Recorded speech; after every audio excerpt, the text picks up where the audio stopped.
Hello বন্ধুরা, দেখুন আমি সেজে গুজে রেডি হয়ে গেছি। কেন আজকে হচ্ছে হ্যাপি বার্থডের অনুষ্ঠানে যাব। আমরা সবাই আমাদের বাড়িতেই হচ্ছে।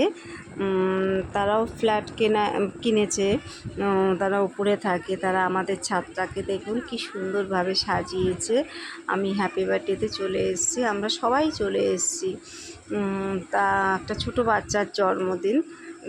এই যে হ্যাপি বার্থডের এটা সাজিয়েছে খুব সুন্দর করে। সাজানোটা এত সুন্দর হয়েছে কি বলবো। তা আমরা সব মানে আমাদের ফ্যামিলিতে সবাইকেই বলেছে, তার জন্য আবার বেশি আনন্দ পেয়েছে, কারণ সবাই জানাশোনা লোক আছে। এই যে আমার বরমশাই দেখছেন হাঁটছে, এদিকে আমার বোনেরা, আমার মা, আমার ভাইয়ের বউ, এই যে সব আমার বোনের মেয়ে, বোনের মেয়ে, তারপরে ভাইয়ের মেয়েরা সবাই খেলছে। এই দেখো এদিকে আছে গুড্ডির বৌদি, মানে আমার বোন আর আমার ভাইয়ের বউ, এটাও আরেকটা ভাইয়ের বউ। মানে ফ্যামিলিতে সবাই যত লোক আছে সবাইকেই বলেছে। তা আমরা তো খুব আনন্দ করলাম। যাই হোক, এখন খেতে বসে গেছে। আমরা প্রথমে গিয়ে কেক আর পাকোড়া খেয়েছি, তারপরে থামস আপ দিয়েছে সেটাও খেয়েছি।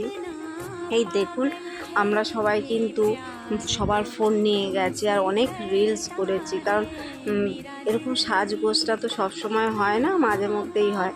তাই 2-4টে সবাই রিলস করলাম, খুব আনন্দ করলাম সবাই মিলে যেহেতু ছিল।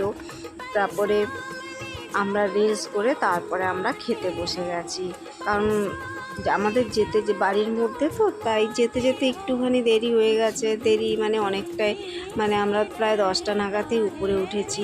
তারপরে সবাই খেতে বসে গেছে, আমিও খেতে বসে গেছি। দেখুন প্রথমেই দিয়েছে একটা ডিমের টেবিল আর হচ্ছে স্যালাড, তারপরে চলে এসছে মাংস ভাত। এই যে মাংস ভাত দিয়ে আমরা খাচ্ছি। ভাত মানে কি পোলাও, এই ফ্রাইড রাইসের মতন করেছে। আর মাংস দিয়েছে আর হচ্ছে পনিরের চিল্লি পনির। তারপরে আসলো পাঁপড়, চাটনি। আমি দেখে দেখে বলছি, কারণ রাতে খেয়েছি এখনই ভুলে গেছি। তারপরে আসলো মিষ্টি, 2 রকমের মিষ্টি, রসগোল্লাও দিয়েছে আর সন্দেশও দিয়েছে। খেতে খুব সুন্দর হয়েছে, প্রত্যেকটা আইটেম খুব ভালো হয়েছে। তারপরে আইসক্রিম ও আবার সবাইকে জলও দিয়েছে 1 বোতল করে।